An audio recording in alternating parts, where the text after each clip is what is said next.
Hello everyone. तो आज हम बात करने जा रहे हैं ब्लड ग्रुप के बारे में। ब्लड ग्रुप को देख के या समझ के हम लोग बहुत ज़्यादा डर जाते हैं कि ब्लड ग्रुप कैसे समझेंगे। बहुत ही एग्लूटिनेशन और फलाना फलाना बहुत सारे रहते हैं, तो आप घबरा जाते हैं, पर ऐसा कुछ नहीं है। बहुत ही इंपॉर्टेंट और इंटरेस्टिंग टॉपिक है। सपोज दैट ये एक ब्लड वेसल्स है जिसमें 55% प्लाज्मा होता है, ठीक है। और हमारे यहाँ ब्लड सेल्स होते हैं, ब्लड सेल्स में आरबीसी।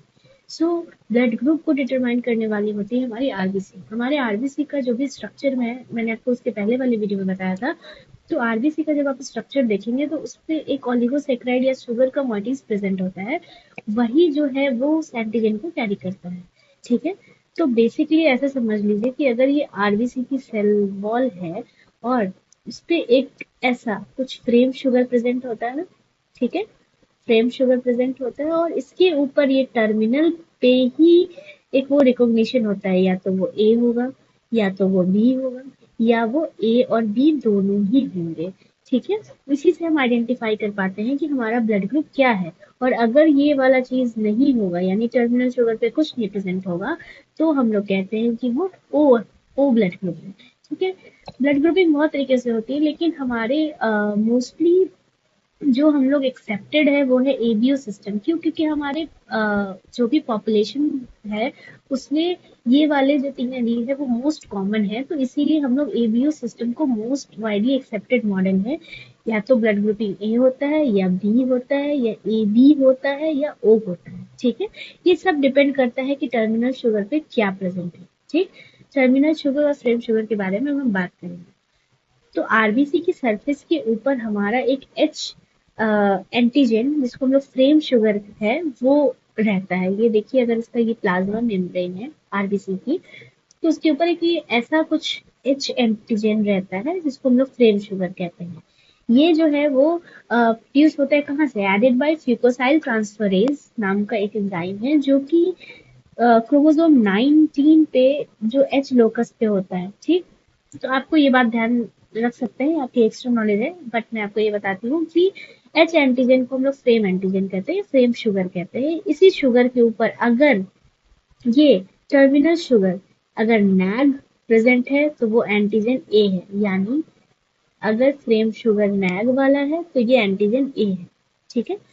अगर फ्रेम शुगर के ऊपर गैलेक्टोज प्रेजेंट है तो ये एंटीजन बी है, ठीक है। तो ये एंटीजन बी है। अगर फ्रेम शुगर के ऊपर कुछ भी नहीं प्रेजेंट है, अगर ये फ्रेम शुगर के ऊपर कुछ भी नहीं प्रेजेंट है, देन ये ओ टाइप का ब्लड ग्रुप है, या ओ एंटीजन होगा, ठीक है। तो जो भी टर्मिनल शुगर पे नैग या गैलेक्टोज होता है वो कौन ऐड कराता है? वो हमारा ग्लाइकोसाइल ट्रांसफरेज ऐड कराता है, जो जीन प्रेजेंट होता है हमारे क्रोमोसोम 9 पे। हमारे क्रोमोसोम 9 पे आई लोकस पे जो भी जीन प्रेजेंट होते हैं वो ग्लाइकोसाइल ट्रांसफरेज नाम का एक एंजाइम बनाते हैं, और उसके वजह से हमारा ये नैग और ये गैलेक्टोज जाकर ऐड हो पाता है। तो हर इंसान के अंदर अलग अलग एंटीजेंस प्रेजेंट होते हैं। किसी का ब्लड ग्रुप ए होता है, किसी का बी होता है, किसी का ए बी होता है, या किसी का ओ होता है, ठीक है। तो ये डिपेंड करता है कि आपका ग्लाइकोसाइल ट्रांसफरेज जो है वो कौन सा वाला जाके टर्मिनल शुगर ऐड कराता है, ठीक है। आई लोकस आप हमेशा देखते होंगे कि आप जब 11th 12th में भी पढ़ते थे तो आपको ये समझ में आता था कि हम लोग लिखते थे हमेशा आई ए आई बी आई ओ। क्यों? क्योंकि इसको डिराइव किया गया कहाँ से? ये आई लोकस से प्रेजेंट होता है, तो इसीलिए इसको आई ए आई ओ और आई बी कहते हैं। क्योंकि आई लोकस पे 3 तरीके के एलेलिक फॉर्म प्रेजेंट होते हैं, यानी आई लोकस पे या वो ग्लाइकोसाइल ट्रांसफरेज या तो ए को जाके बाइंड कराएगा या नैक को जाके बाइंड कराएगा। तो इसी तरीके से हम लोगों को सिविल पॉपुलेशन में इस 3 ब्लड ग्रुप का लोग या इस तरीके के एलेलिक फॉर्म ज्यादा मिलते हैं, ठीक है। एन एसिटाइल ग्लूकोसामाइन ट्रांसफरेज जो है वो रिस्पॉन्सिबल होता है आई ए को जाकर ट्रांसलेट कराने के लिए, और वो एन एसिटाइल ग्लूकोसामाइन को जाकर बाइंड करवा देता है। आई बी जो होता है वो ग्लाइकोसिन ट्रांसफरेज होता है, वो जाके गैलेक्टोज को ऐड कराता है। और आई ओ में अनफॉर्चुनेटली म्यूटेशन हो जाता है, फ्रेम शिफ्ट म्यूटेशन, इसलिए वो नॉन फंक्शनल हो जाता है। इसीलिए आप जब देखोगे कि ब्लड ग्रुप ओ के पास कोई भी टाइप का एंटीजन ऊपर नहीं प्रेजेंट होता, यानी टर्मिनल शुगर नहीं प्रेजेंट होता।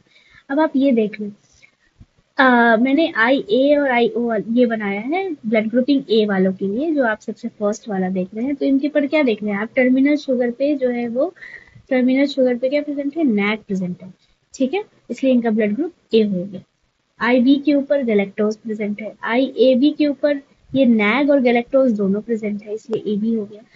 ओ के ऊपर ओनली फ्रेम शुगर प्रेजेंट होता है, उसके ऊपर कोई एंटीजन शुगर नहीं प्रेजेंट होता है। एक स्पेशल टाइप का फिनोटाइप जो है वो महाराष्ट्र में पाया गया है, वो उसको कहते हैं बॉम्बे फिनोटाइप।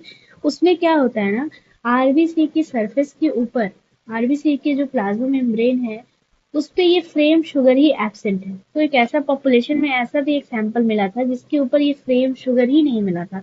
इसको हम लोग कहते हैं बॉम्बे फिनोटाइप। ठीक है, तो ये क्योंकि क्यों हो गया ये, क्योंकि जेनेटिक ड्रिफ्ट की वजह से ऐसा कुछ हो गया। ये बेसिकली एक फ्रेम शुगर एंटीजन का ये स्ट्रक्चर है। आपको पता है क्या कि एंटीबॉडीज, हम लोग कहते हैं एंटीजन एंटीबॉडीज कैसे बनते हैं। तो क्या होता है ना कि प्लाज्मा में जो है हमारे एंटीबॉडीज रहते हैं। किसके खिलाफ के एंटीबॉडीज, ये जो हमारे आरबीसी के ऊपर जो भी एंटीजन प्रेजेंट रहते हैं उसके खिलाफ एंटीबॉडी रहते हैं। अक्सर हम लोग बात करते हैं ना कि एंटीजन एंटीजन ए के खिलाफ हमारे बॉडी में एंटीबॉडी एंटी बी रहता है ना।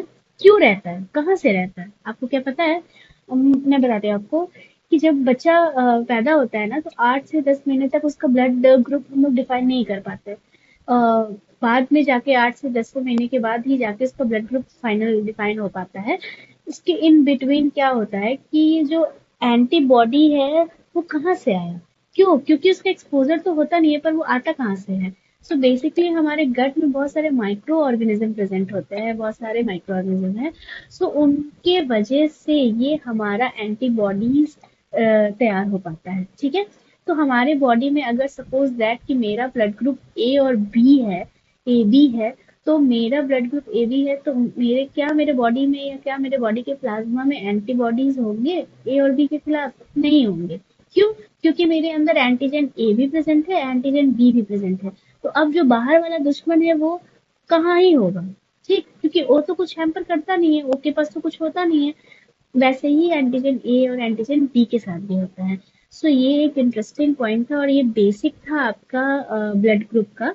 आगे के वीडियो में हम बात करेंगे antibody against RBC cell agglutinogen are और एग्लूटिन्स और एंटीबॉडीज के बारे में हम लोग देखेंगे कि एंटीबॉडीज का फॉर्मेशन कैसे होता है। और उसके बाद हम लोग आर एच ग्रुप भी पढ़ेंगे और हम लोग इरेथ्रोब्लास्टोसिस फेटालिस भी पढ़ेंगे।